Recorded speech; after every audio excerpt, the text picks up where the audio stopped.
mursalin sayyidina Muhammadin wa ala alihi wa sahbihi ajma'in, amma ba'd. Alhamdulillahilladzi hadana li hadza wa ma kunna linahtadiya laula an hadana Allah. Asyhadu an la ilaha illallah wa asyhadu anna Muhammadan abduhu wa rasuluh la nabiyya ba'dahu.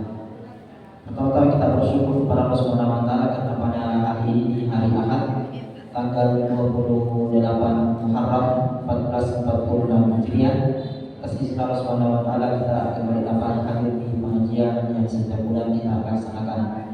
Salam dan salam semoga tetap tercurahkan kepada kita Rasulullah Muhammad sallallahu alaihi wasallam beserta para keluarga, sahabat tabi'in dan kaum tabi'in serta umat yang tetap konsisten terhadap ajaran beliau hingga akhir zaman.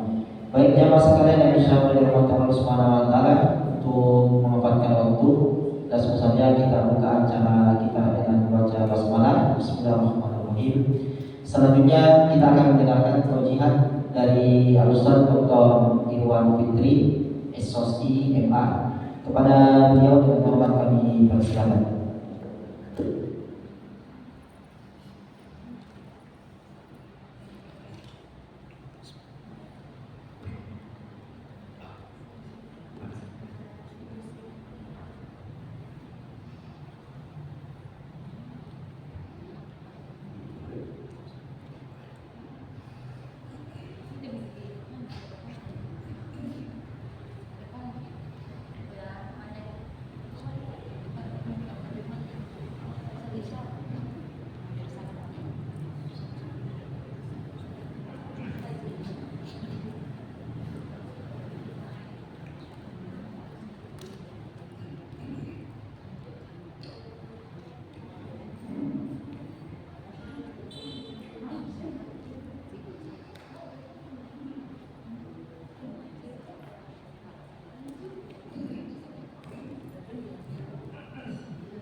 Bismillahirrahmanirrahim. Alhamdulillahi hamdan katsiran thayyiban mubarakan fihi kama yuhibbu rabbuna wa yarda. Wassalatu wassalamu ala man la nabiyya ba'dahu wa ala alihi wa sahbihi wa man wala. Yaqulu rabbuna tabaraka wa ta'ala fi muhkamit tanzil wa asdaqul qa'ilin. A'udzu billahi minasyaitonir rajim. Ya ayyuhalladzina amanu taqullaha haqqa tuqatih wa la tamutunna illa wa antum muslimun.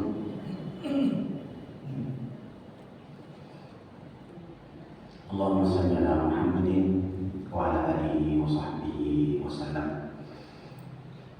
Allahumma 'allimna bima yanfa'una wanfa'na bima 'allamtana wa zidna ilman warzuqna fahman.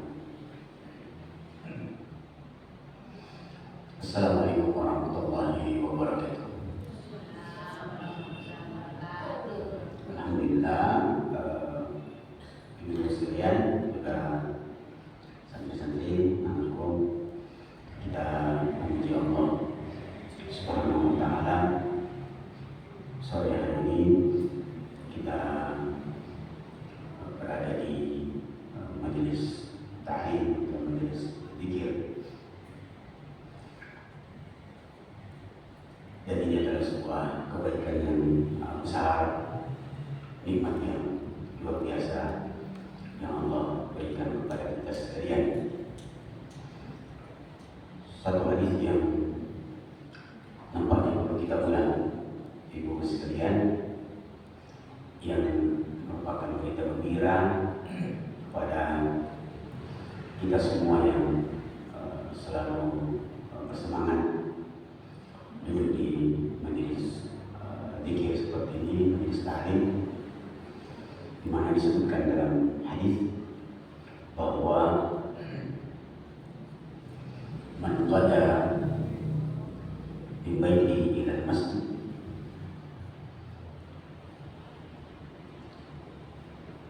siapa yang berangkat dari rumahnya menuju masjid, tidaklah dia menuju masjid itu kecuali dia ingin mendapatkan kebaikan atau mengajarkan kebaikan, illa kana lahu al-ajr ka ajril hajjah. Atau kama qala sallallahu alaihi wasallam, siapa yang berangkat atau keluar dari rumahnya menuju masjid,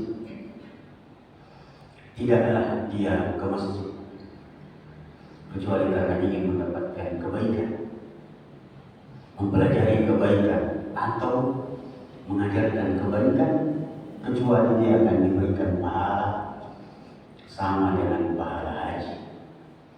Ya, alhamdulillah hadisnya adalah hadis yang sahih. Jadi ini berita gembira, ibu sekalian, ya, kita selalu berupaya untuk menghadiri majelis-majelis seperti ini, sekalipun nampaknya ini bulanan, ya. Itu yang pertama, ibu sekalian, kita memuji Allah bahwa Allah memberikan kita nikmat kekuatan sehingga kita bisa berada dalam keadaan sehat. Ya, Allah berikan kita kesempatan untuk kita menambah kebaikan-kebaikan kita yang akan kita bawa nanti akhirat, dan dengannya kita mendapatkan balasan surga di sisi Allah Subhanahu wa Ta'ala. Ibu sekalian, saya kalau dulu di majelis taklim seperti ini kemudian berkumpul bapak-bapak, ibu-ibu, saya selalu ingat ceramahnya Zaid bin Zaid almarhum. Dia bilang, hidup itu tahu-tahu. Dulu kita anak-anak, tahu-tahu sekarang sudah punya anak, bahkan mungkin sudah punya cucu. Ya. Maka persiapkan diri kita dengan baik. Ya. Kenapa? Di satu sisi ceramah beliau yang lain, beliau mengatakan, nampaknya kalau mau masuk surga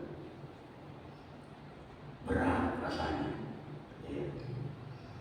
Kata beliau, iblis dosanya cuma satu. Ya, kata beliau. Itu bahasa Betawi dia bilang, iblis dosanya cuma satu. Ya. Dikeluarkan dari surga. Nah, kita ini banyak dosa apa? Belum di surga, ya, mau masuk surga. Ya, maka ini peringatan penting untuk kita supaya kita selalu, ya, memanfaatkan waktu-waktu yang baik, kesempatan-kesempatan yang baik yang Allah berikan kepada kita. Salah satunya kesempatan duduk di majelis taklim, terutama jika majelis taklimnya itu diadakan di masjid. Dalam satu riwayat disebutkan bahwa la yazalu atau la tazalu hadhihi ummah fi khair ma damu yatlubuna al-ilma bil masjid. Umat ini akan selalu berada dalam keadaan baik jika mereka menuntut ilmu, mengambil ilmu di masjid. Jadi yang bagus itu memang pengajian itu selalu dilakukan di masjid, sekalipun tentu tidak mengapa di rumah. Itu yang pertama. Bapak Ibu jamaah sekalian, tentu setelah kita mengucapkan syukur, kita bersalawat kepada Nabi kita, panutan kita Nabi besar Muhammad Sallallahu Alaihi Wasallam.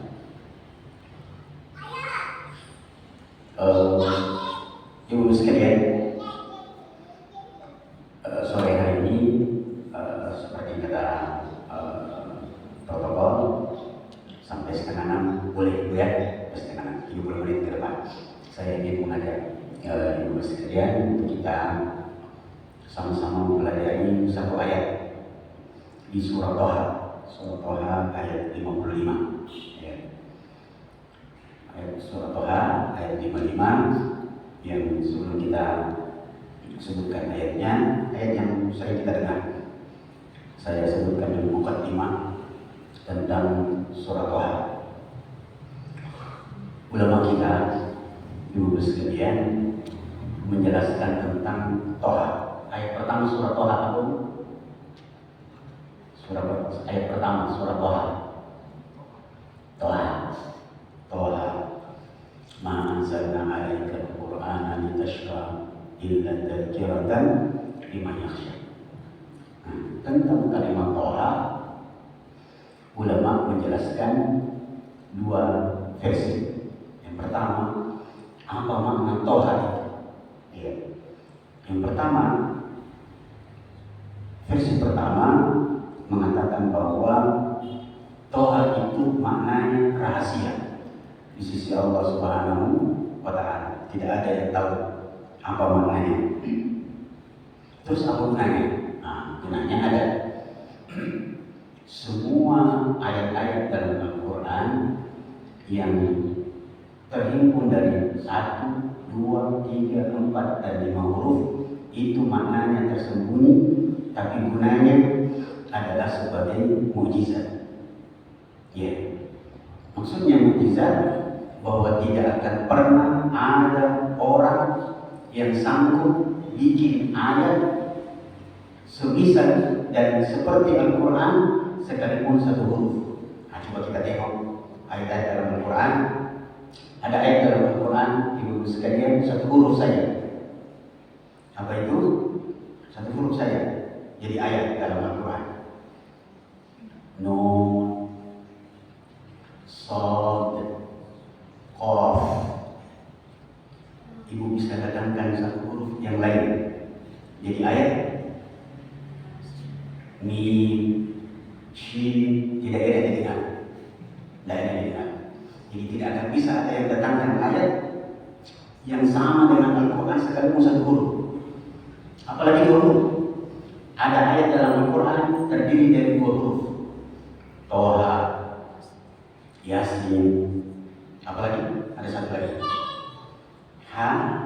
Hamim, 2 huruf. Ada yang bisa datangkan 2 huruf jadi ayat? Bakso.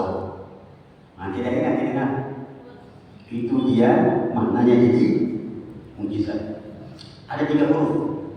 Alif lam mim, alif lam ra. 3 huruf. Ada yang bisa datangkan 3 huruf jadi ayat? Tidak ada. 4 huruf. Alif lam mim ra. Tidak ada yang bisa datangkan kata seperti itu dari huruf-huruf hijaiyah. 5 huruf. Apa 5 huruf? Surah Al-Ma'idah.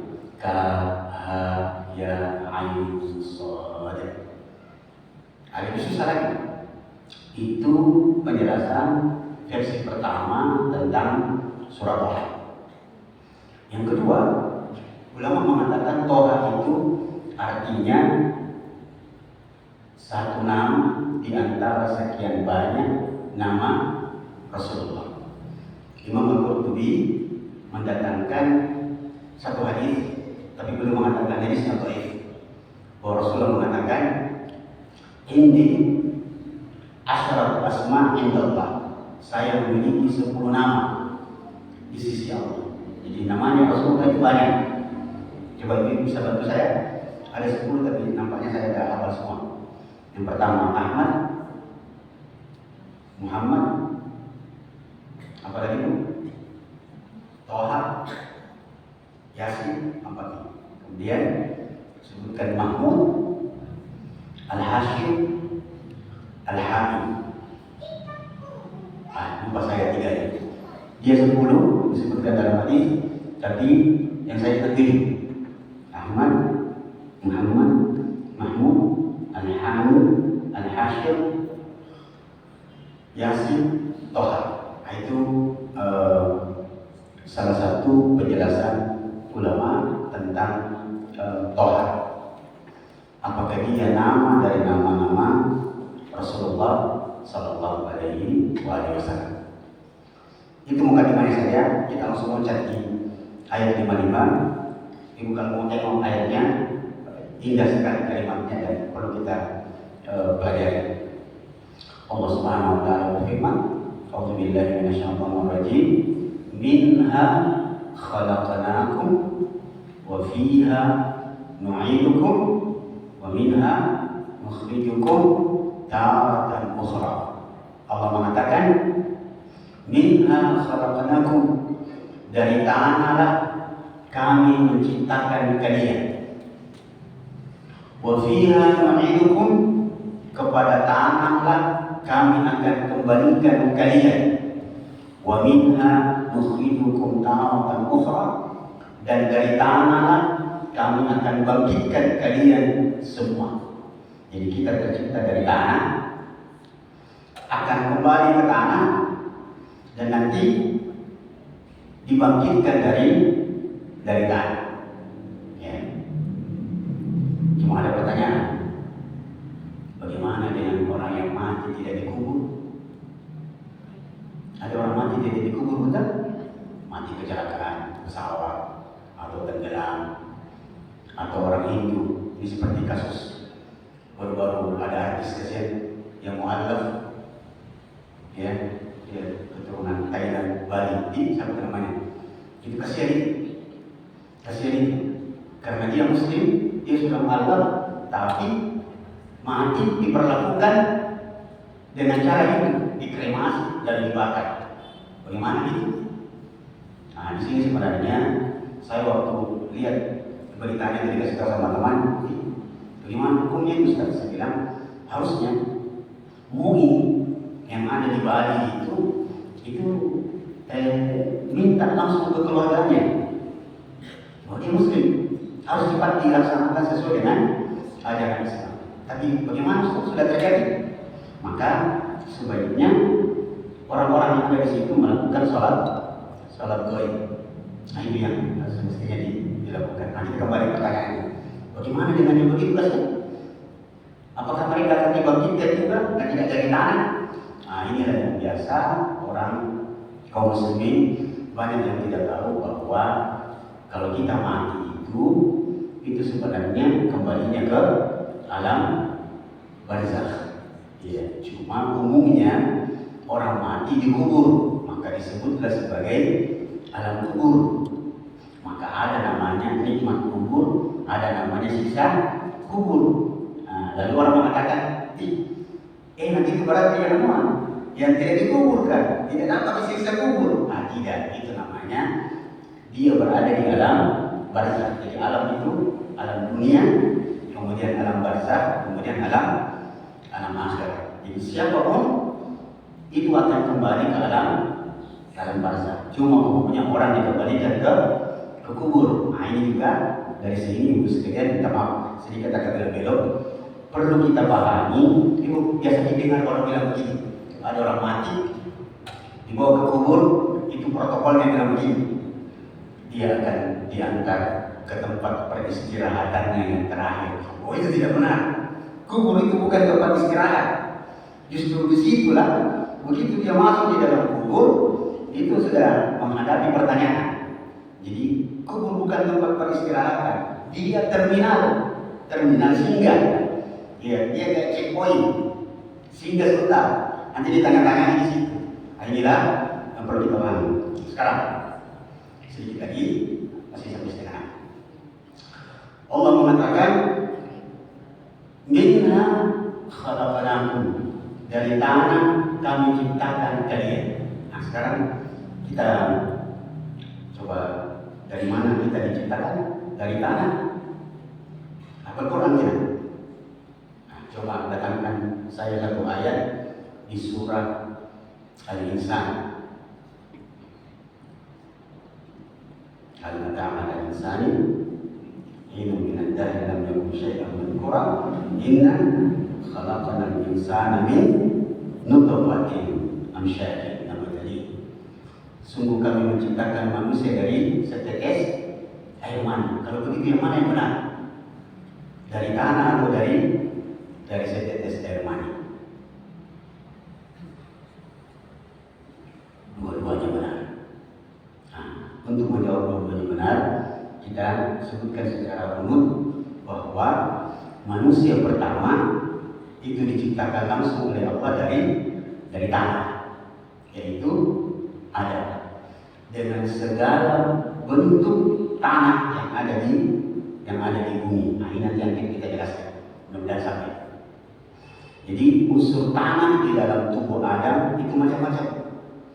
Ada unsur merah, ada unsur tanah merah pada tubuh Adam. Makanya Adam dinamakan Adam, karena Adam itu asal katanya adimus, sama adim, yaitu putih kemerah-merahan. Jadi warna kulitnya nenek kita, ya, itu kulitnya putih kemerah-merahan. Ya.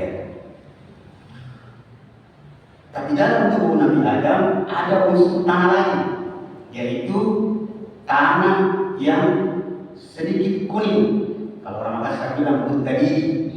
Nah, makanya ada orang nanti kulitnya putih kuning langsat, ada putih bersih putih susu. Di dalam tubuh Adam ada unsur tanah tembikar yang dibakar. Itulah sebabnya nanti manusia, yang sekarang sudah kita lihat, keturunan Nabi Adam, ada orang yang kulitnya sawo matang, ada kaum sawo mutung. Nah, seperti itu. Karena ada sawo matang dan sawo mutung, itulah unsur yang ada dalam tubuh Nabi Adam. Jadi manusia pertama langsung dari tanah. Manusia kedua, siapa manusia kedua? Siti Hawa. Nah, sebenarnya bukan Siti namanya itu Siti asal katanya dalam bahasa Arab Sayyidah, Sayyidatun. Cuma orang tua kita dulu, orang Indonesia, belajar bahasa Arab Melayu. Ibu kalau dari kanan, Sin, Ya, Dal, Tak, dibacanya Sayyidatun. Nah, orang tua kita dulu belajar Arab Melayu, dibacanya Siti. Nah, jadilah Siti. Sayyidah Hawa itu dinamakan Hawa asal katanya, jadi bukan Siti Hawa, bukan Hawa nafsu, bukan. Hawa pakai H, bukan haknya yang begini, H. Bukan H. Kalau dia hawa nafsu, bukan. Yang benar adalah dari huruf H, Hawa. Dari mana asal kata Hawa? Dari sesuatu yang bernama, yang hidup, hayatun. Jadi asal katanya Hawa itu hayatun. Kenapa dari hayatun? Karena Hawa diciptakan dari tulang rusuk Nabi Adam. Sebelah mana? Tulang rusuk sebelah mana? Tidak tahu. Hitungin nanti tulang rusuk mana? Sebelah kiri. Dan itu ada hikmahnya. Dia sebelah ada sekitar. Oh bukan. Begini. Tidak apa-apa, saya bela-bela sedikit. Nanti insya Allah sampai di 5:30. Kalau ada sedikit lebih sampai 5 menit. Saya minggir sedikit. Ada di antara ibu yang pernah haji atau umroh? Belum pernah. Tapi ibu biasa lihat orang tawaf. Orang tawaf itu putarnya ke kiri atau putar ke kanan? Tahu? Ini Ka'bah. Putarnya dari arah kanan seperti putaran jam atau putar ke kiri? Ini Ka'bah. Ini Hajar Aswad. Orang berputar ke sini atau ke sini? Atau saya ubahkan lagi. Kalau orang tawaf menggunakan sisi kiri tubuhnya atau sisi kanan tubuhnya? Sisi kiri. Ini ibu kalau bayangkan. Kalau sini bagus. Ini rukun Yamani, ini Hajar Aswad.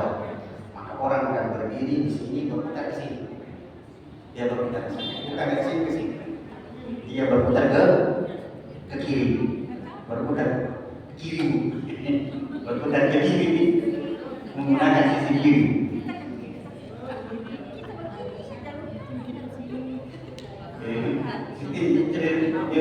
Orang haji orang umroh. Ini namanya rukun yamani. Ini Hajar Aswad. Ibu berputar ke sini atau putar ke sana? Ke sini kan berarti putar ke kiri ibu. Ke kiri ibu, ke kiri. Ke kiri. Masa?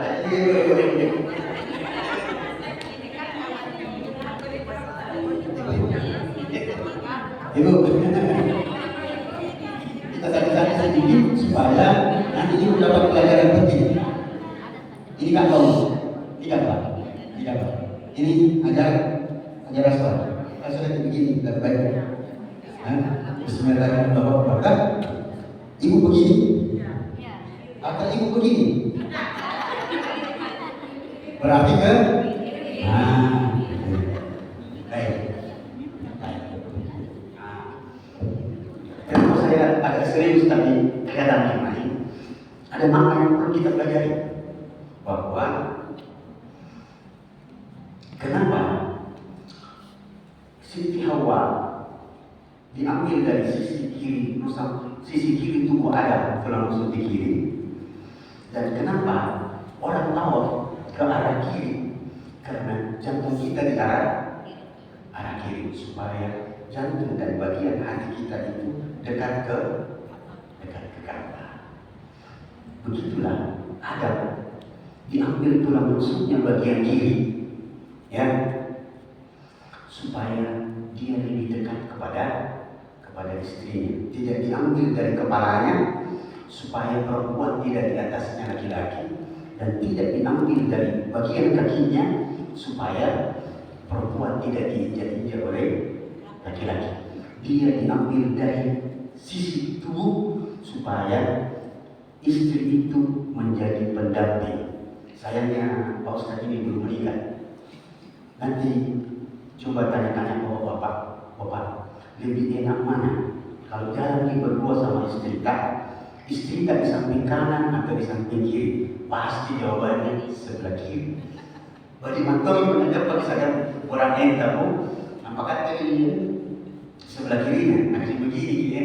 Nanti Julia terkurasa kalau istri di sebelah kanan dan begini. Itu salah satu contohnya. Jadi kita itu tercipta dari tanah, tapi manusia pertama langsung dari tanah. Manusia berikutnya setelah Hawa, keturunannya itulah dari setetes air mani, tapi dicampur dengan tanah. Saya masih punya 15 menit. Saya akan jelaskan beberapa hal yang perlu kita ambil pelajaran. Coba kita dengarkan kembali ayatnya. Minha khalaqnakum wa fiha nu'idukum. Dari tanah kami menciptakan kalian, kepada tanah kami kembalikan kalian, dan dari tanah kami akan bangkitkan kalian, munculkan kalian. Ayat ini pertama secara umum menjadi jawaban kalau ada yang tanya, kenapa yang jauh sangat istri mantau nama masalah tanah ini? Kenapa orang lebih sering bertengkar gara-gara tanah, padahal sering balikan, ya, bahkan bisa saling membunuh gara-gara tanah. Kenapa? Jawabannya adalah karena kita tercipta dari tanah. Itu yang pertama. Yang kedua, bahwa ayat ini, satu ayat saja, di ayat 55 ini, ibu-ibu sekalian, mengajarkan kepada kita bahwa wahai manusia, sadar-sadarlah engkau itu dari tanah. Kalau begitu, kenapa memangnya kalau saya tercipta dari tanah? Hendaklah kalian bersifat seperti tanah. Bagaimana sifatnya tanah? Minimal ada 3 sifatnya tanah yang harus kita praktekkan dalam hidup. Yang pertama, ibu sekalian, sifat tanah itu pemurah. pemurah sekali. Masalul ladzina yunfikuna amwalahum fi sabilillah kamathali habbatin ambatat sab'a sanabila fi kulli sumbulatin mi'atu habbatin. Kalau kita meletakkan satu bulir benih di dalam tanah, dia akan membalas kita dengan 7 tangkai yang setiap tangkainya 100 bulir. Luar biasa tanah. Dia pemurah. Yang kedua, ibu-ibu sekalian, sifat tanah yang sangat penting adalah pandai menjaga rahasia. Tanah itu pandai sekali menjaga rahasia. Kalau ada bau bangkai yang sudah dibungkus koran, dibungkus lagi aluminium foil, 2 hari muncul lagi baunya, ya. Kalau mau cepat, tanam di tanah, selesai. Kalau ada bau benda yang susah dihilangkan pakai sabun, gampang sekali ketika hilang. Di kopi itu tanah yang dia begini juga hilang itu hebatnya tanah. Dia pandai menjaga rahasia. Tapi katanya kita banyak yang tidak pandai menjaga rahasia. Iya, aku bilang nah, kau ini pasti tahu rahasia. Itu dia sebut jangan itu bukan. Penasaran sekali. Kebetulan dihadapi orang kepo. Kenapa mau tahu sekali kan? Kasih tahu maka penting tuh itu. Mau tahu saja atau tahu banget? Banyak sekali ya. Dikasih tahu menjadi jangan ya. Dikasih tahu ternyata dia sampai kedua ke orang lain. Sifat ketiga tanah sebentar kita akan jelaskan lewat hadis-hadis berikut. Sifat pertama pemurah, sifat kedua adalah pandai menjaga rahasia. Sifat ketiganya saya akan jelaskan urutan dengan hadis berikut ini. Yang pertama, ibu sekalian, Rasulullah SAW disebutkan oleh Imam Al-Hakim. Di sini nanti puncak pengetahuan kita yang sangat penting.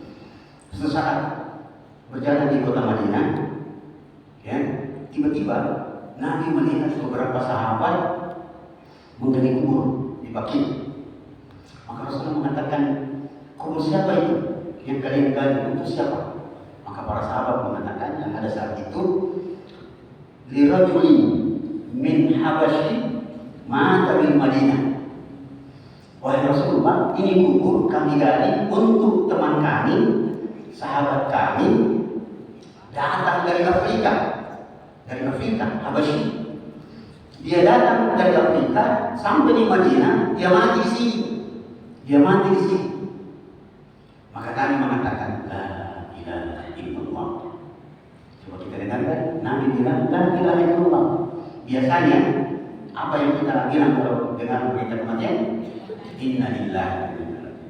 Kenapa Nabi bilang la ilaha illallah? Karena Nabi bukan mau mendengar berita kematian. Nabi ingin tahu untuk siapa kubur itu. Ya, maka kalimat la ilaha illallah itu biasa diucapkan orang kalau ada kejadian yang kita sudah tahu latar belakangnya atau efeknya sebelum dia terjadi. Misalnya ada orang jatuh situ, apa kita bilang? Biasanya kita bilang la ilaha illallah, bukan innalillah. Padahal sebenarnya innalillah karena dia musibah. Tapi kenapa kita bilang la ilaha illallah? Karena kita tahu bahwa sedikit belum terjadi di situ. La ilaha illallah. La ilaha illallah apakah masih anak-anak? Itu biasanya diucapkan. Yang di satu kabupaten, satu provinsi di Indonesia ada provinsi Palu, Sulawesi Tengah, di kota Palu, bukan la ilaha illallah bilang, dia bilang Muhammad. Itu sama dengan ucapan Rasulullah la ilaha illallah. Lanjutkan hadisnya di sini intinya. Rasulullah ketika mendapatkan berita itu, beliau bilang la ilaha illallah. Siqa min ardihi wa sama'ihi ila turbati allati khuliqa minha.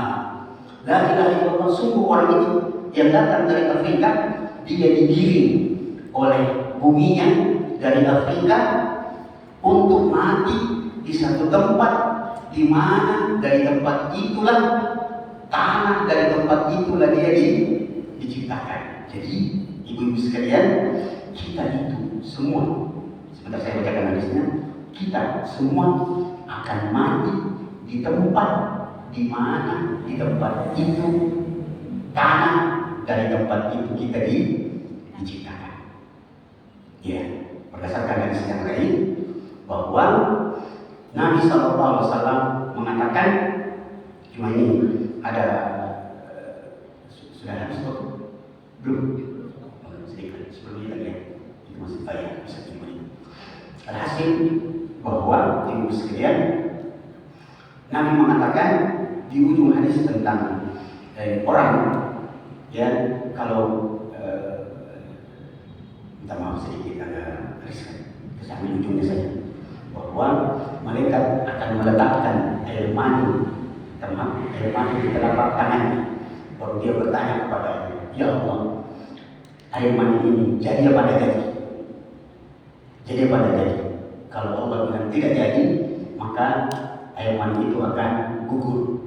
Kalau Allah bilang jadi, maka malaikat menyambung pertanyaannya, bagaimana rezekinya, bagaimana ajalnya, bagaimana perjalanan hidupnya, dan di tanah mana dia akan mati. Jadi kalau ada orang mati di satu tempat, maka dia itu tercipta dari tanah tempat itu. Dari tanah tempat itu. Itulah sebabnya dari kalimat ini kita biasa dengar orang bilang begini, kalau ada orang istilah orang kasar kan, pengen tahu Pak Ibu baju penggogannya, baju yang pena, baju di kanan-kanannya, kemungkinan besar orang itu tercipta dari tanah suci. Tapi kalau ada orang sedikit-sedikit marah, sedikit-sedikit bertengkar, sedikit-sedikit cari musuh, itu kemungkinan besar tercipta dari tanah sengketa. Ya, kemungkinan besar dari tanah sengketa. Jadi kalau ada orang suka marah-marah, tidak ada api, tiba-tiba ada asap, kadang-kadang mungkin tanah sengketa. Dari tanah sengketa. Seperti kasus yang baru masuk di televisi yang viral, yang ibu-ibu masuk di Indomaret atau Alfamart marah-marah gara-gara susunya tidak dingin. Dia yang viral itu, pokoknya saya nggak terima, balikin duit saya maunya susu itu dingin. Mana ada susu 1 liter di dalam kulkas? Tidak ada susu 1 liter dalam kulkas. Susu itu yang ada dalam kulkas, susu yang 250 ml saja. Tapi ternyata saya perhatikan, kenapa ini jauh sekali bahasa Inggris ibu? Pokoknya ini kembalikan uang saya, uang transportasi saya, ini uang susu saya kasih kembali. Pokoknya saya mau susu itu harus dingin. Mana ada? Tapi ternyata setelah itu saya dapat berita ternyata ibu itu baru keluar dari rumah sakit jiwa. Tapi kalau kita pelajari baik-baik, memang susu itu harus dingin memang. Susu itu harus dingin. Karena susu itu pakai es. Kalau dia panas, bukan susu namanya, itu namanya uhu. Alhasil, ya, Rasulullah mengatakan orang itu akan mati di tempat di mana dari tanah tempat itulah dia diciptakan. Satu hadis terakhir, insyaallah kalau ini cerita ini tidak baik, minta maaf. Hadis terakhir yang sangat penting. Sebutkan insyaallah dengan sanad yang sahih bahwa Rasulullah mengatakan inna Allah idza qada li 'abdin an yamuta bi ardin ja'ala Allahu lahu hajah. Sesungguhnya dengar baik-baik, ini ilmu nanti sampaikan ke Bapak semua teman-teman. Sangat penting. Rasulullah mengatakan sesungguhnya Allah jika telah menakdirkan seseorang akan mati di sebuah tempat, maka Allah akan gerakkan hatinya menuju tempat itu. Allah akan gerakkan hatinya menuju tempat itu. Jadi biasa dengan berita seperti ini, salah satunya ada teman saya cerita di Bansiro, itu dirawat lama tetangganya di rumah sakit. Lalu bapaknya bilang, mau enak, saya mau pulang.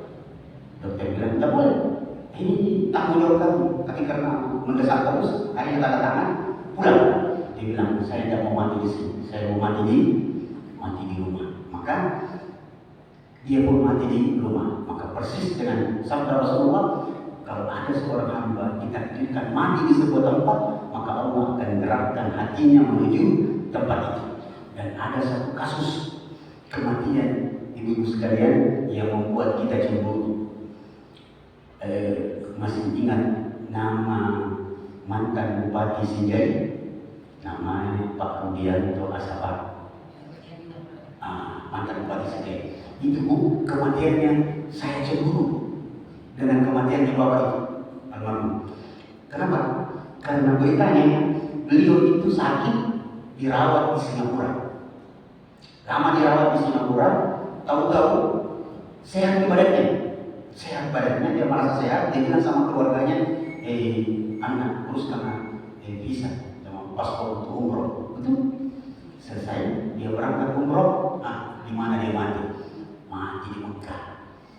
Begitulah bukti bahwa sabda Rasulullah itu luar biasa.